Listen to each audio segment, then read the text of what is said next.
Kag sa numero 1 sa mga balita, subong adlaw.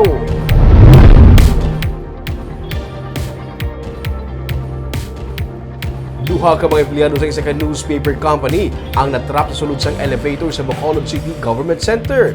Temporaryo anay nga hindi magamit ang elevator bangod sa natabo nga insidente sa BCGC. Ma-report si Nico Delphi.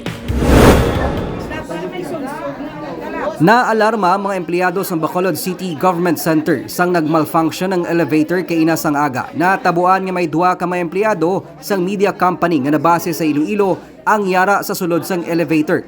Gani isa-isa nga gintingwaan sa mga utility worker nga mabuksan ang mga elevator doors, tubtob nga napatod nga yara ang duha sa ground floor.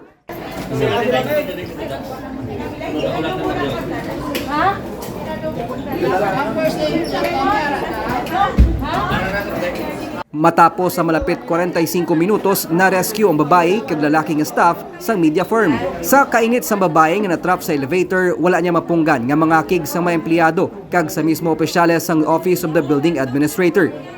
Almost 45 minutes kami, walang makakarinig sa akin. Dapat dito ako tumawag. Walang makakarinig sa akin. Mayroong.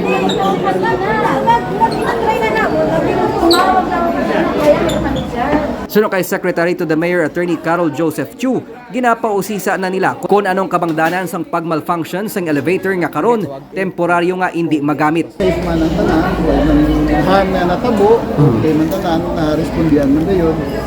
Pero investigahan pa kung ano natabo. Whether it's a technical or wala kabalo security.